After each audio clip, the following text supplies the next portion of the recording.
Hello everyone, स्वागत है आप सभी का हमारे एक और नए वीडियो में। आज का जो वीडियो है आपका क्लास 10 आईएफएम कोड 405 का यूनिट 10 जो आपका लास्ट यूनिट है रेशियो एनालिसिस, उसका डिटेल एक्सप्लेनेशन है।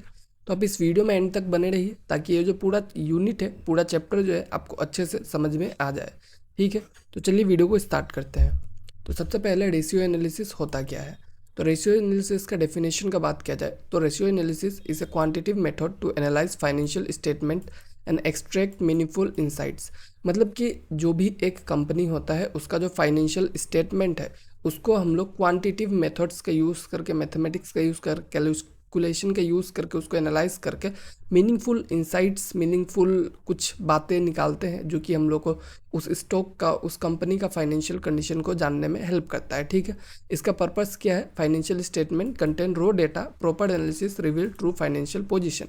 तो जो रो डेटा होता है फाइनेंशियल स्टेटमेंट का, उसका एनालिसिस करके हम लोग क्या कर सकते हैं कि उस कंपनी का जो एग्जैक्टली क्या फाइनेंशियल पोजीशन है, फाइनेंशियली वो कहाँ पे है, गरीब है, अमीर है, कंपनी का क्या हाल है, उस चीज़ को हम लोग पता लगा सकते हैं। इसका बेनिफिट क्या है, help in interpreting financial health and film performance accurately. जो भी कंपनी है उसका जो फाइनेंशियल हेल्थ और साथ में वो जो कंपनी है किस तरह से परफॉर्म कर रहा है, उन सब चीज़ों को एनालाइज करने में हमें हेल्प करता है। ठीक है, और ये इंपॉर्टेंट क्यों है। Statistics alone don't tell the complete story, we need analyse and interpret. और मेन चीज़ है जो स्टेटिस्टिक्स होता है, जो मतलब कंपनी डेटा प्रोवाइड करता है, उस चीज़ से हम लोग को सब कुछ नहीं पता चल सकता है।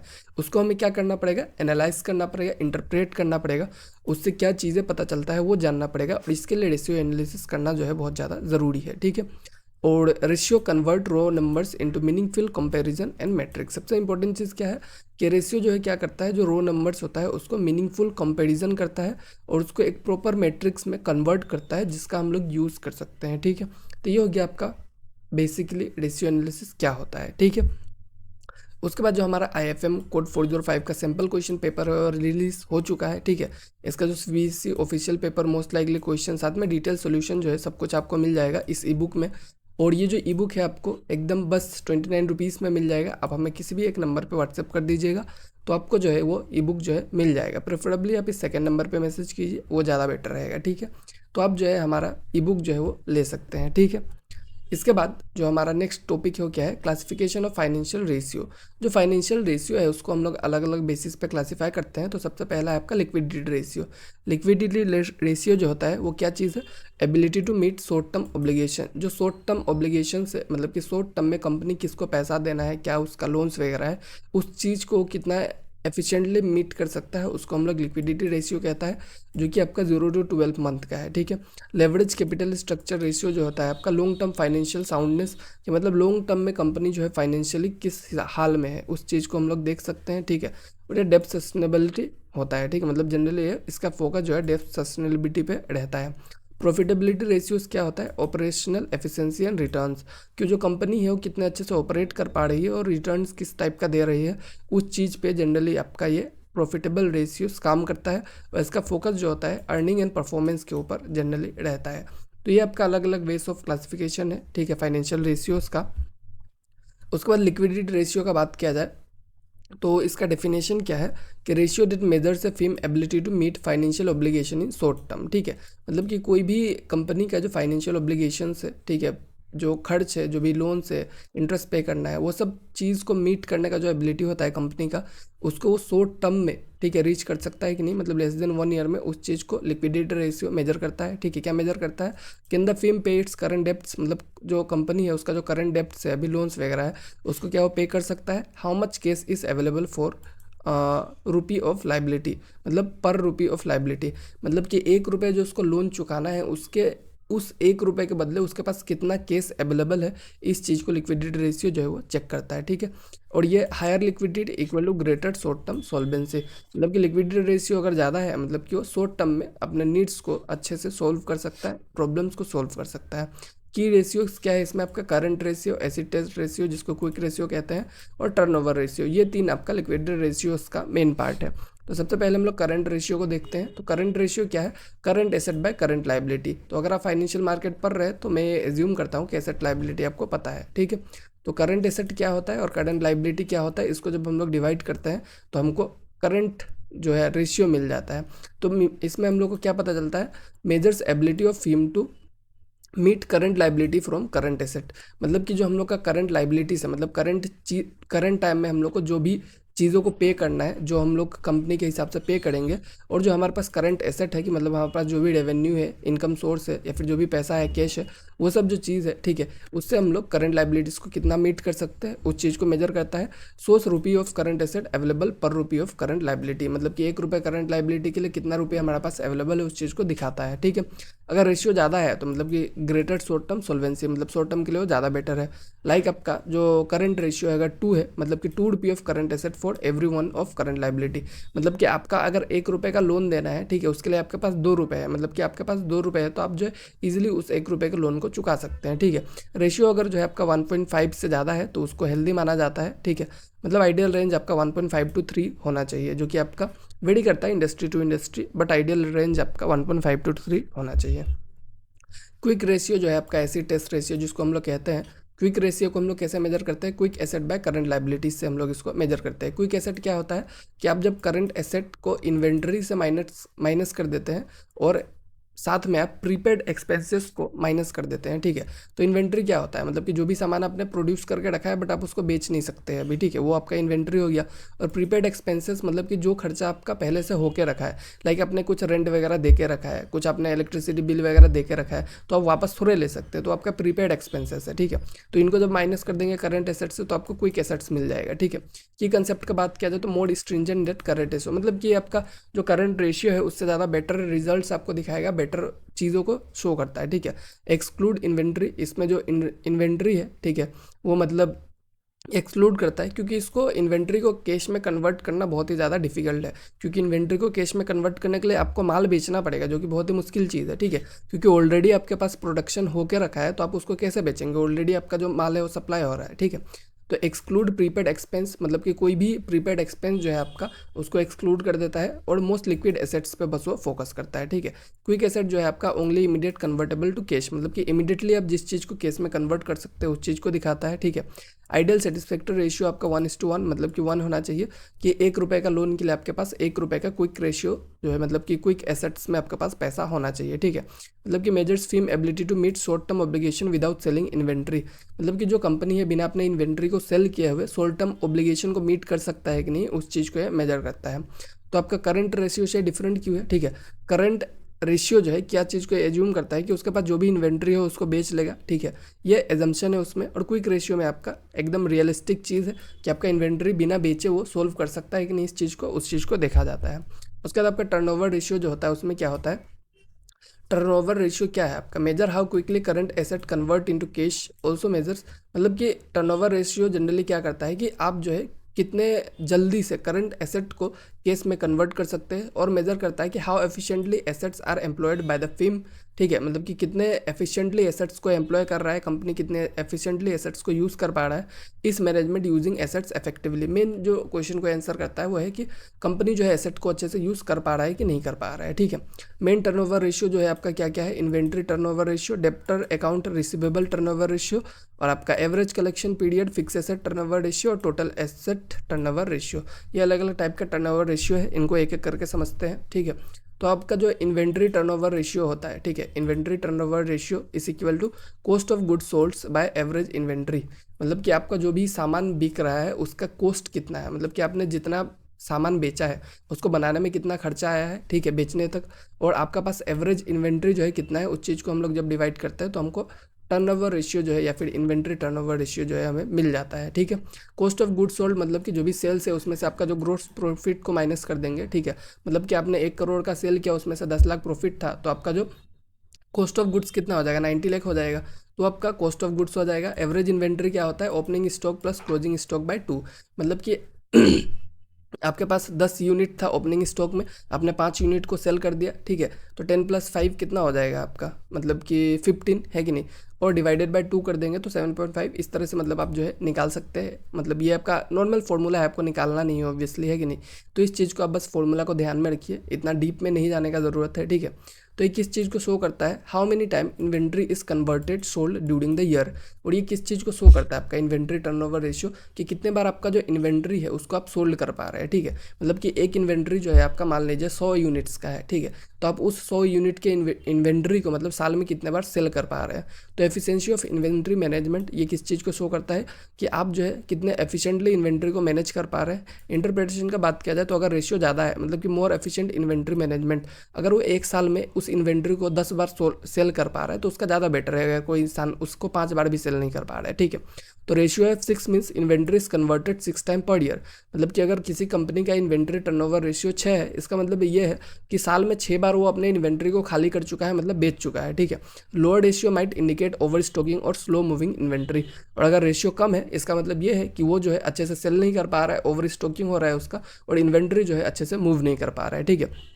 आइडियल रेशियो जो है इंडस्ट्री टू इंडस्ट्री वेरी करता है, क्योंकि कुछ इंडस्ट्रीज हो सकता है जिनका इन्वेंट्री जो है वो इतना जल्दी ना बिके, ठीक है, और कुछ होता है जिनका जल्दी बिक सकता है, तो इंडस्ट्री टू इंडस्ट्री जो आपका आइडियल रेशियो वेरी करता है, ठीक है।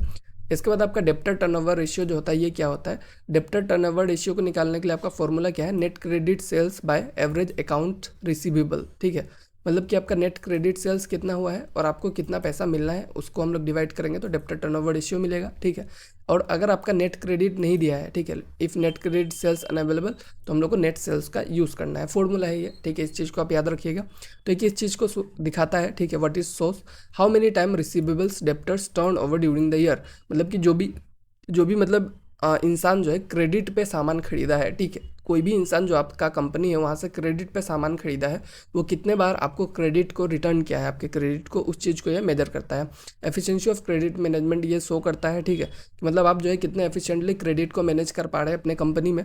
और इंटरप्रिटेशन का बात किया जाए तो अगर इसका रेशियो जो है ज़्यादा है, ठीक है, मतलब कि ग्रेटर एफिशिएंसी है क्रेडिट मैनेजमेंट में, और shows how quickly credit given to customer is collected back, मतलब कि कितने जल्दी आप क्रेडिट जो दे रहे हैं उसको आप कलेक्ट कर पा रहे हैं, ठीक है। अगर ratio of 8.89 means debtor convert approximately 9 times per year, मतलब कि जो भी इंसान को ये क्रेडिट पे सामान बेच रहे हैं वो लोग अप्रोक्सीमेटली मतलब 9 बार साल में उनको क्रेडिट का जो पैसा है वो रिटर्न कर रहे हैं, ठीक है।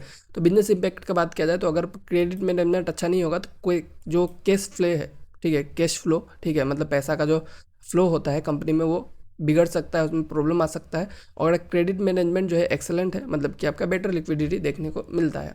तो ये हो गया आपका डेप्टर टर्नओवर रेशियो। उसके बाद आपका एवरेज कलेक्शन पीरियड जो है एसीपी, वो क्या होता है। एवरेज कलेक्शन पीरियड मतलब आपको जब 365 डेज को डेप्टर टर्नओवर रेशियो से डिवाइड कर देंगे तो आपको मतलब एवरेज कलेक्शन पीरियड मिल जाएगा। इसका नाम से आपको समझ में आ रहा है, ठीक है, कि मतलब number of days worth of credit sales locked in debtor account, मतलब कि जो भी क्रेडिट सेल्स है वो डेप्टर के अकाउंट में कितने टाइम तक रह रहा है उसको हम लोग क्या कहते हैं, एवरेज टर्नओवर और एवरेज कलेक्शन पीरियड कहते हैं। मतलब average time taken to collect payment from customer, मतलब कि जो भी कस्टमर को सामान बेचा जा रहा है उससे पैसा लेने में कितना एवरेज में टाइम लग रहा है उस चीज़ को ये एवरेज कलेक्शन पीरियड मेजर करता है, ठीक है। अगर आपका लोअर है एसीपी मतलब एवरेज कलेक्शन पीरियड कम है तो आप जो है ज़्यादा बेटर है क्योंकि आप फास्टर कलेक्शन कर पा रहे हैं।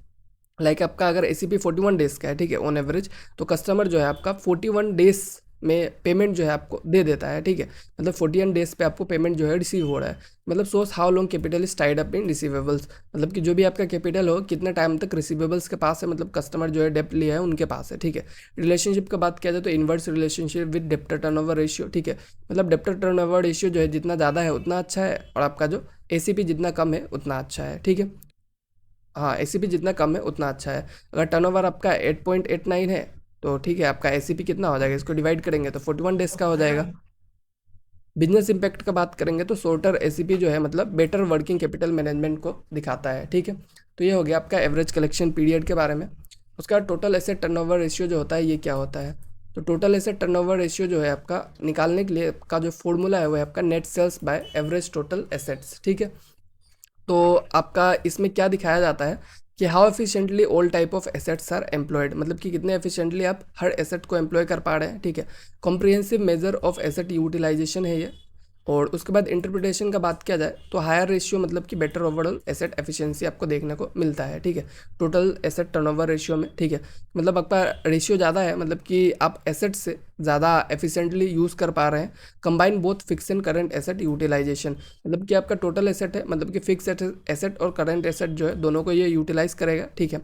और उसके बाद indicate how well management deploys total resources, और इस चीज़ को भी इंडिकेट करता है कि जो कंपनी का मैनेजमेंट है वो टोटल रिसोर्सेज को कितने अच्छे से यूज़ कर पा रहा है। और बेंचमार्क अगेंस्ट कॉम्पिटिटर्स, मतलब कि ये कॉम्पिटिटर्स के अगेंस्ट बेंचमार्क है कि कोई कंपनी जो है सेम नीच में, ठीक है, आपका जो टोटल एसेट टर्नओवर रेशियो बहुत ही अच्छा कर पा रहा है और किसी का टर्नओवर रेशियो टोटल एसेट का अच्छा नहीं है, मतलब कि जो कंपनी अच्छा कर पा रहा है वो अपने एसेट्स को अच्छे से यूज़ कर पा रहा है।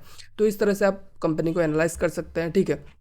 ओवर ईयर ट्रेंड्स आप यूज़ कर सकते हैं कि वो पहले से अगर अच्छे से मैनेज नहीं कर पा रहा, अभी अच्छे से कर पा रहा है, ये सब चीज़ों को आप देख सकते हैं, ठीक है। आइडेंटिफाई इंप्रूवमेंट अपॉर्चुनिटीज़, ठीक है, मतलब इसमें ये भी पता कर सकते हैं कि आप जो है कंपनी के पास इंप्रूवमेंट अपॉर्चुनिटीज़ है कि नहीं है, इस चीज़ को भी हम लोग देख सकते हैं, ठीक है। ये हो गया आपका टोटल एसेट टर्नओवर रेशियो। इसके बाद आपका उसके बाद जो हमारा नेक्स्ट है वो है आपका डेब्ट टू इक्विटी रेशियो। डेब्ट टू इक्विटी रेशियो जो है आपका टोटल डेब्ट बाय टोटल इक्विटी, इस चीज़ को दिखाता है, ठीक है। Relative contribution of creditor versus owners in financing business, मतलब कि कितने लोगों ने बिजनेस को, क्रेडिटर्स ने फाइनेंस किया है, कितना पार्ट बिजनेस का, और कितना पार्ट जो है ओनर्स ने फाइनेंस किया है, ठीक है। तो इसको हम लोग डेब्ट टू इक्विटी बोलते हैं। डेब्ट मतलब क्या होता है, जो क्रेडिटर्स आपको बिजनेस को पैसा देते हैं, ठीक है, और इक्विटी मतलब कि जो पैसा आपका है, जो आपका पार्ट है, ठीक है, उसको हम लोग कहेंगे। तो financial leverage and capital structure इस चीज़ को भी शो करता है। और for every rupee of equity how much डेप्ट, मतलब कि 1 रुपये आपका जो इक्विटी है उसमें कितने पैसा जो है वो डेप्ट में जा रहा है, ठीक है, इस चीज़ को दिखाता है। इंटरप्रिटेशन का बात किया जाए, हायर रेशियो मतलब कि मोर लेवरेज, मतलब रिस्कियर है। अगर ज़्यादा रेशियो है डेप्ट टू इक्विटी, मतलब कि ज़्यादा जो कंपनी है वो डेप्ट पे फंक्शन कर रहा है। लो रेशियो मतलब कि मोर कंजर्वेटिव कैपिटल स्ट्रक्चर। और अगर बात किया जाए रेशियो बहुत ज़्यादा कम है, इसका मतलब जो है वो जो फाउंडर्स है वो मतलब क्या कर रहे हैं, डेप्ट ले ही नहीं रहे हैं, मतलब कि वो लोग कैपिटल का यूटिलाइजेशन ही नहीं कर रहे हैं अच्छे से, ठीक है। मतलब कि अगर किसी भी कंपनी का रेशियो है 1.21, इसका मतलब क्या है कि 1.21 डेप्ट फॉर एवरी 1 इक्विटी, मतलब कि 1 रुपये का इक्विटी के लिए वो 1.21 रुपीज़ जो है वो डेप्ट है, ठीक है। इस तरह से मतलब आप इसको मेजर कर सकते हैं। और आइडियल जो प्रोपोर्शन है डेप्ट टू इक्विटी का, वो इंडस्ट्री टू इंडस्ट्री वेरी करता है, ठीक है।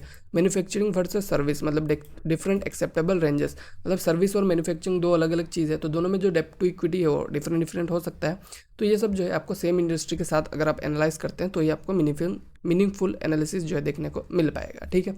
तो ये हो गया आपका डेप्ट टू इक्विटी रेशियो। उसके बाद डेप्ट टू एसेट रेशियो क्या होता है कि मतलब टोटल डेप्ट बाय टोटल एसेट, मतलब सेम चीज़ है, डेप्ट के हिसाब से आपका पास एसेट कितना है, ठीक है।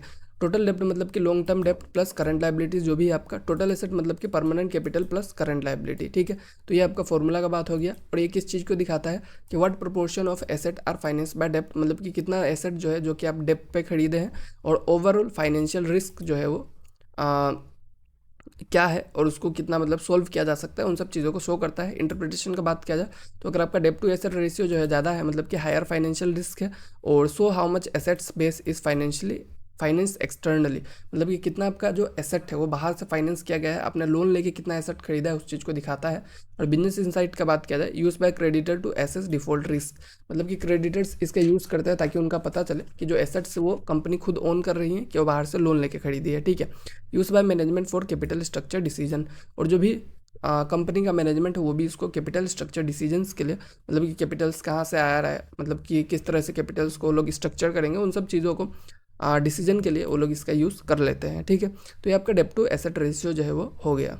हमारा जो नेक्स्ट रेशियो है आपका interest coverage ratio. Interest coverage ratio का फॉर्मूला क्या है, earning before interest and taxes bye interest. जब हम लोग earning before interest and taxes को इंटरेस्ट से डिवाइड करते हैं तो हम लोग इंटरेस्ट कवरेज रेशियो को निकाल सकते हैं। तो ये किस चीज़ को दिखाता है कि how many times can film cover interest payment from earnings, मतलब कि जो भी कंपनी ने लोन लिया है उस पर इंटरेस्ट देना पड़ता है, ठीक है। तो उस इंटरेस्ट को कंपनी अपने अर्निंग से कितने बार पे कर सकता है, ठीक है। तो एबिलिटी टू सर्विस डेप्ट ऑब्लिगेशन, मतलब कि कंपनी कितना एबल है अपने डेप्ट ऑब्लिगेशंस को सर्विस करने के लिए, मतलब कि जो भी उसका इंटरेस्ट पेमेंट है उसको देने के लिए। और अगर हायर रेशियो है मतलब कि बेटर एबिलिटी टू पे इंटरेस्ट, मतलब अगर उसका रेशियो अच्छा है तो मतलब कि उसका एबिलिटी बहुत अच्छा है कि वो अपने इंटरेस्ट को पे कर सकता है जो भी डेप्ट उसने लिया है उस पर, ठीक है। रेशियो 5 मीन्स की earning are 5x the interest burden, मतलब कि इंटरेस्ट अगर मान लीजिए 1 लाख रुपए का देना है उसको पर मंथ, और उसका पर मंथ का अर्निंग क्या है, पर मंथ का अर्निंग उसका 5 लाख है, तो उसका जो ये रेशियो होगा वो 5 का होगा। इसका मतलब ये है कि इंटरेस्ट जितना है उसका उससे 5 टाइम उसका अर्निंग है, ठीक है। Lower ratio indicated financial stress, और अगर रेशियो कम है तो फाइनेंशियल स्ट्रेस को दिखा सकता है, ठीक है, कि मतलब कि आपका इंटरेस्ट पेमेंट करने के लिए ही अगर आपके पास अर्निंग नहीं है तो फिर मतलब आपका फाइनेंशियल कंडीशन अच्छा नहीं है, ठीक है। लेंडर पर्सपेक्टिव से देखा जाए तो लेंडर जो है इसका यूज़ करता है ताकि मतलब कि जो डेप्थ है वो दे सके वो लोग, ठीक है। अगर उनका अच्छा है रेशियो, इसका मतलब ये है कि उनको जो लेंडर्स है उनको इंटरेस्ट मिलेगा, ठीक है। तो इसलिए लोग जो है वो इस चीज़ को मतलब देखते हैं, और मिनिमम एक्सेप्टेबल रेशियो जो है आपका 2.5 से ज़्यादा ही लोग मांगते हैं, मतलब कि 2.5 के ऊपर रहे तो ज़्यादा बेटर है, ठीक है। Indicate how much earning can fall before film struggles, मतलब कि ये किस चीज़ को दिखाता है कि अर्निंग कितना कम सकता है जब फिल्म जो है स्ट्रगलिंग फेज पे जाएगा। अगर उसके पास पैसा नहीं रहा तो क्या हो सकता है, ठीक है। रिस्क सिग्नल का बात किया जाए, रेशियो अगर 1.5 से कम है तो बहुत ज़्यादा फाइनेंशियल रिस्क है, और अगर रेशियो जो है 3 से ज़्यादा है मतलब कि कंफर्टेबल है आपका इंटरेस्ट कवरेज, मतलब कि इजीली इंटरेस्ट को कवर किया जा सकता है। उसके बाद depth service coverage ratio, DSCR जिसको कहते हैं, तो इसका फॉर्मूला क्या है आपका, profit after tax plus depreciation plus other non cash expenditure by आपका interest on term loan plus repayment of term loan. ये आपका है डेप्थ सर्विस कवरेज रेशियो। इसको अच्छे से समझते हैं कि जो आपका why DSCR is greater than interest coverage ratio, ठीक है, मतलब बेटर देन। तो जो आपका DSCR हो ज़्यादा बेटर क्यों है, क्योंकि मोर कॉम्प्रिहेंसिव मेजर है, ज़्यादा कॉम्प्रिहेंसिव मेजर है, ठीक है। Both interest and principal repayment दोनों को कंसिडर करता है, और नॉन कैश एक्सपेंशंस जैसे कि लाइक आपका डेप्रिसिएशन होगा, जिसको मतलब कि जो कि एक एक्सपेंस है, आपने एक मशीन लिया वो धीरे धीरे खराब हो रहा है, उस पर भी एक्सपेंडिचर हो रहा है, बट उसको आप जो है वो इंटरेस्ट कवरेज रेशियो में इंक्लूड नहीं कर सकते, बट DSCR में वो इंक्लूड हो जाता है, ठीक है। किस चीज़ को ये दिखाता है, firm's ability to meet all डेप्ट ऑब्लिगेशंस नॉट जस्ट इंटरेस्ट, मतलब कि कंपनी कितना एबल है अपने हर डेप्ट ऑब्लिगेशन को मतलब मीट करने के लिए, बस इंटरेस्ट रेट को नहीं, उस चीज़ को शो करता है। कैश फ्लो अवेलेबल फॉर डेप्ट सर्विसेज, ठीक है, मतलब ये कितना कैश फ्लो कंपनी के पास है डेप्ट सर्विसेज के लिए। अगर रेशियो जो है आपका 1 से ज़्यादा है तो मतलब कि जितने भी डेप्ट है उसके पास उस सब चीज़ को कवर कर सकता है। अगर 1.5 से ज़्यादा है तो बहुत ही अच्छा मार्जिन है, और रेशियो अगर 1 से कम है तो मतलब कि इनएडुकेट कवरेज, मतलब रिस्की हो सकता है, क्योंकि उसके पास इतना पैसा नहीं है, इतना उसके पास कैश फ्लो नहीं है कि वो अपने डेप्ट ऑब्लिगेशंस को कवर कर सके, ठीक है। लेंडर का यूज़ क्या है कि फाइनेंशियल इंस्टीट्यूशन जो है वो कैलकुलेट करते हैं एवरेज DSCR, जो कि लोन देने के लिए वो लोग करते हैं, ठीक है। Critical for project financial decision, कोई भी इंसान अगर किसी प्रोजेक्ट को फाइनेंस करना चाहता है तो वो DSCR को ज़रूर देखेगा, ताकि वो लोग जो है लोन दे तो उसमें मतलब उनको पता रहे कि उनका लोन रिटर्न होगा कि नहीं होगा, ठीक है। टर्म लोन अप्रूवल्स के लिए भी इसका यूज़ जो है वो किया जाता है। प्रॉफिटेबिलिटी रेशियोज जो है वो क्या होते हैं, प्रॉफिटेबिलिटी रेशियो मतलब कि इसका पर्पस क्या है कि जज film profitability and operational management efficiency. ये जो है रेशियोज किस चीज़ को दिखाता है कि कंपनी जो है कितना अच्छे से ऑपरेट कर पा रहा है, उसका मैनेजमेंट एफिशिएंसी कैसा है, उस चीज़ को शो करता है, ठीक है। मतलब कि how effectively is film generating profit, मतलब कि कितने अच्छे से कंपनी जो है प्रॉफिट्स को जनरेट कर पा रहा है, उस चीज़ को दिखाता है, ठीक है। कैटेगरी से आपका अलग अलग प्रॉफिटेबल रेशियो का, जो कि margin ratio, profit as percent of sales, मतलब कि जो आपने सेल किया है उसमें से कितना परसेंट आपका प्रॉफिट है, तो उसमें आपका 2 टाइप का होता है, gross profit ratio, net profit ratio. Return ratio होता है कि मतलब कि आपने जो भी इन्वेस्टमेंट किया है उस पर आपको कितना रिटर्न मिल रहा है, तो रिटर्न ऑन टोटल एसेट होता है, रिटर्न ऑन कैपिटल एम्प्लॉयड होता है, return on share holders equity होता है। तो ये अलग अलग टर्म्स है, ठीक है। उसके बाद पर शेयर मैट्रिक्स भी होता है, अर्निंग पर शेयर और प्राइस अर्निंग रेशियो। तो ये अलग अलग आपका प्रॉफिटेबिलिटी रेशियो है, जिनको हम लोग एक एक करके देखते हैं। तो सबसे पहले आपका ग्रोस प्रॉफिट रेशियो जो है वो क्या है कि gross profit ratio is equal to gross profit by net sales into 100, मतलब कि जो आपका ग्रोस प्रॉफिट है जब उसको नेट सेल्स से डिवाइड करके 100 से मल्टीप्लाई करेंगे तो आपको ये मिल जाएगा, ठीक है। किस चीज़ को दिखाता है कि percentage of sales retained as gross profit, कि कितना आपका जो सेल्स है उसमें से आपका ग्रोस प्रॉफिट कितना परसेंट बच गया, उस चीज़ को शो करता है। Profitability after cost of production, मतलब कि आपका कॉस्ट ऑफ प्रोडक्शन जितना चला गया है उसके बाद कितना प्रॉफिटेबल है, ठीक है। Films pricing power and cost control, मतलब कि कंपनी जो है किस तरह से प्राइस कर पा रहा है अपने गुड्स को, और कॉस्ट को कितने अच्छे से कंट्रोल कर पा रहा है, उस चीज़ को ये दिखाता है। अगर हायर रेशियो है मतलब कि बेटर प्राइसिंग और कॉस्ट कंट्रोल वो कर पा रहे हैं, ठीक है। Shows how much profit is available after COGS, cost of goods sold, तो जो कंपनी है वो मतलब कि अपने सामान को बेचने पे जितना कॉस्ट कर रहे हैं, ठीक है, कॉस्ट जितना खर्चा कर रहे हैं, तो मतलब उस पर कितना उनको प्रॉफिट हो रहा है, इस चीज़ को दिखाता है। तो ये प्रोडक्शन एफिशिएंसी को भी शो करता है। एग्जांपल कैलकुलेशन का बात किया जाए तो अगर जो आपका ग्रोस प्रॉफिट रेशियो जो है 16 करोड़ है और सेल्स आपका 105 करोड़ है, मतलब कि GP रेशियो आपका 15.24 है, मतलब कि ग्रोस प्रॉफिट अगर इतना है तो रेशियो को आप इस तरह से डिवाइड करके 15.24 निकाल सकते हैं, ठीक है। और बिजनेस इंप्लीकेशन का बात किया जाए तो मैन्युफैक्चरिंग एफिशिएंसी को दिखाता है, आइडेंटिफाई करता है कॉस्ट रिडक्शन अपॉर्चुनिटीज़ को, कि मतलब कहाँ कहाँ कॉस्ट को कम किया जा सकता है, और सिमिलर कंपनी से कंपैरिजन पे भी हेल्प करता है। नेट प्रॉफिट रेशियो क्या होता है, net profit by net sales into 100, simple सा है आपका, तो ये किस चीज़ को दिखाता है कि percentage of sales converted to net profit, जितना भी सेल्स हुआ है उसमें से कितना परसेंट जो है वो नेट प्रॉफिट में कन्वर्ट हुआ है, ठीक है। Overall profitability after all expenses, मतलब कि नेट प्रॉफिट मतलब क्या होता है कि एकदम एग्जैक्ट जो प्रॉफिट है वो, ठीक है, जो आपका एकदम सब कुछ सारा एक्सपेंस जो है सब चला गया, उसके बाद जो पैसा बचता है सब कुछ देने के बाद, लेने के बाद, उसके बाद आपका जो पैसा बच जाता है वो आपका नेट प्रॉफिट होगा, ठीक है। Operational and financial efficiency combined, तो ऑपरेशनल और फाइनेंशियल एफिशिएंसी दोनों को मतलब कंबाइन करके शो करता है। अगर रेशियो ज़्यादा है तो मतलब ओवरऑल प्रॉफिटेबिलिटी बहुत ही अच्छा है। नेट ऑफ ऑल एक्सपेंसेस मतलब COGS, operating, administrative, interest, taxes, मतलब इसमें हर एक्सपेंस को इंक्लूड किया है। सारा एक्सपेंस जो है मतलब प्रॉफिट पे आपको टैक्स वगैरह भी देना पड़ता है, उन सबको देने के बाद जो पैसा बच जाता है वो आपका नेट प्रॉफिट है, ठीक है। ट्रू मेजर है अर्निंग पावर का, मतलब कि कंपनी के पास जो नेट प्रॉफिट है वही उसका असली पैसा है, बाकी सब तो लेन देन है, ठीक है। एग्जाम्पल कैलकुलेशन का बात किया जाए तो नेट प्रॉफिट अगर 9 करोड़ है और सेल्स 105 करोड़ है तो आपका नेट प्रॉफिट कितना हो जाएगा, 9/105 इंटू 100 इक्वल टू 8.757%, ठीक है। तो स्ट्रेटेजिक यूज़ का बात किया जाए तो ट्रेंड ओवर ईयर्स को हम लोग चेक कर सकते हैं कि कंपनी का जो नेट प्रॉफिट है वो टाइम के साथ इंक्रीज हो रहा है, डिक्रीज हो रहा है, मतलब कि इससे हम लोग कंपनी का फाइनेंशियल कंडीशन भी पता चलता है और कॉम्पिटिटर्स के साथ हम लोग कंपेयर भी कर सकते हैं, साथ में मैनेजमेंट एफिशिएंसी को आइडेंटिफाई कर सकते हैं। ये सब चीज़ जो है इसमें ये हेल्प करता है। उसका जो हमारा सैम्पल पेपर है अगर वो आपको चाहिए तो आप हमें मैसेज कर सकते हैं, यहाँ पे आपको बस 29 रुपीज़ में ये जो सैम्पल पेपर है पूरा आपको हम लोग दे देंगे, ठीक है। तो उसके बाद जो हमारा नेक्स्ट है वो है आपका return on total asset.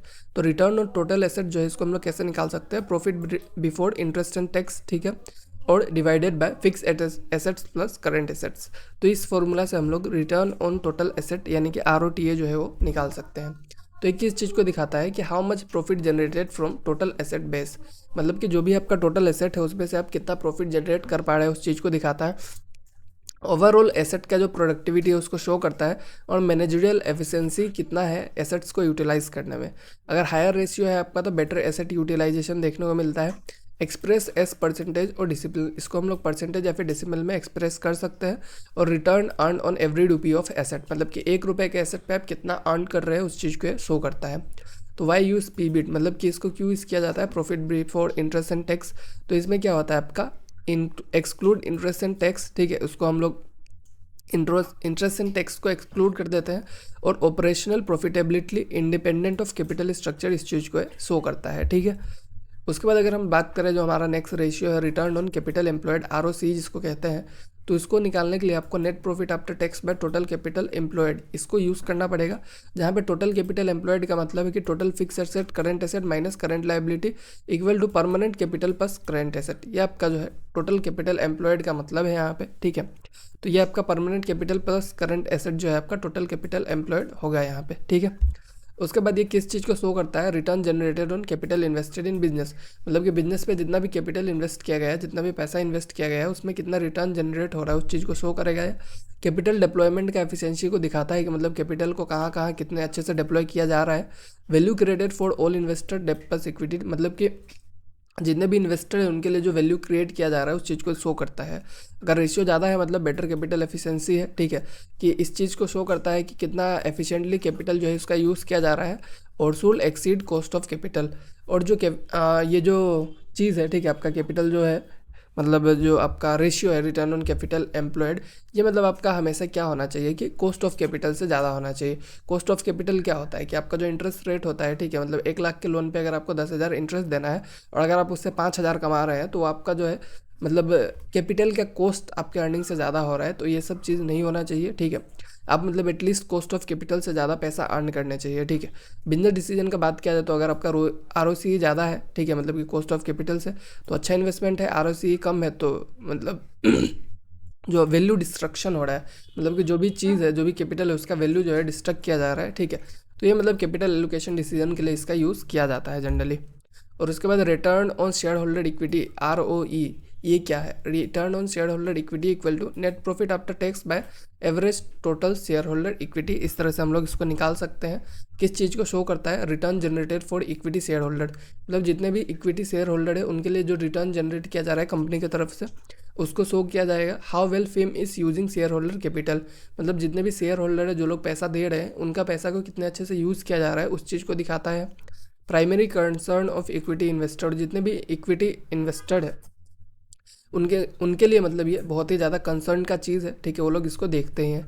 Interpretation का बात किया जाए तो अगर हायर रेशियो है आपका तो better share holder value creation है, ठीक है, मतलब कि शेयर होल्डर का जो वैल्यू है उसका ज़्यादा बेटर क्रिएशन हो पा रहा है, शेयर होल्डर का पैसा का अच्छे से यूज़ हो रहा है। Equity share holder have residual claim, मतलब कि इक्विटी शेयर होल्डर जो होते हैं उनके पास रेसिडुअल क्लेम होता है कि मतलब पहले क्रेडिटर्स को दिया जाएगा, फिर प्रेफरेंस शेयर होल्डर जो है उनको दिया जाएगा, उनके बाद जो भी पैसा बचता है वही इक्विटी शेयर होल्डर को मिलता है। तो इक्विटी इन्वेस्टर का सबसे जो की मेट्रिक है वो ROE है। तो why important for share holders, क्यों इंपॉर्टेंट है, तो only after creditors claims are meet equity share holders get return, मतलब कि सबसे पहला बात तो यह है कि इक्विटी शेयर होल्डर को पैसा कब मिलेगा, जब क्रेडिटर्स का पैसा जो है दे दिया जाएगा उसके बाद मिलेगा। तो इसलिए एक बहुत ही ज़्यादा इंपॉर्टेंट चीज़ हो जाता है, ठीक है।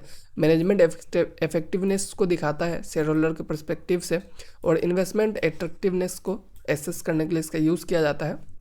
इसका यूज़ हम लोग कैसे कर सकते हैं, इंडस्ट्री एवरेज में मतलब कंपेयर कर सकते हैं कि इंडस्ट्री एवरेज ROE किस तरह से है, ठीक है। Alternative investment cost of equity हम लोग पता कर सकते हैं कि किसी और इन्वेस्टमेंट में अगर इतने पैसे में ही हम लोग को ज़्यादा बेटर ROE मिल रहा है, तो ये सब चीज़ को हम लोग देख सकते हैं। और ट्रेंड ओवर द ईयर की मतलब कंपनी का पोजीशन अच्छा हो रहा है, इसमें नहीं हो रहा है, उस सब में भी हम लोग इसका यूज़ कर सकते हैं, ठीक है। उसका जो हमारा नेक्स्ट है वो है अर्निंग पर शेयर, जिसको हम लोग EPS कहते हैं। तो ये आपका क्या है, net profit available to share holders by number of ordinary shares outstanding, मतलब कि जितने भी शेयर होल्डर है उनके लिए नेट प्रॉफिट कितना अवेलेबल है और बाय नंबर ऑफ शेयर्स, ठीक है। मतलब कि अर्निंग पर शेयर मतलब क्या समझ में आ रहा है आपको, एक शेयर पे कितना अर्निंग हो रहा है उस चीज़ को दिखाता है, ठीक है। नेट प्रॉफिट अवेलेबल क्या होता है यहाँ पे, net profit after tax bye preference minus preference dividends. तो इस तरह से हम लोग आपका यहाँ पे जो ये नेट प्रॉफिट अवेलेबल जो है ये वाला निकाल सकते हैं इस तरह से, ठीक है।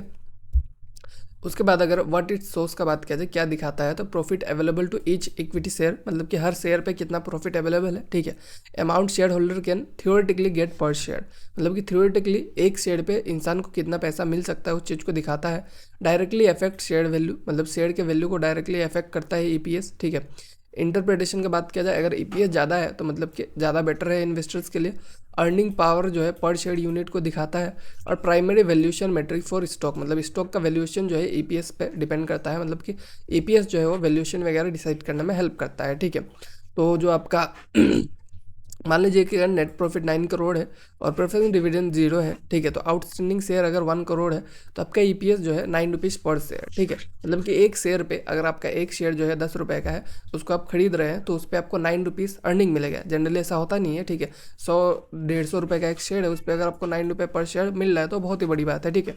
तो इस तरह से मतलब आपका जो EPS है उसको देखा जाता है। स्टॉक मार्केट पे क्या इंपैक्ट है, EPS जो है डायरेक्टली रिफ्लेक्ट करता है स्टॉक के वैल्यू को, और अगर EPS ग्रो कर रहा है मतलब कि स्टॉक का प्राइस जो है वो बढ़ सकता है, ठीक है। Equity research and recommendation in सब के लिए EPS का यूज़ जो है वो किया जाता है, ठीक है।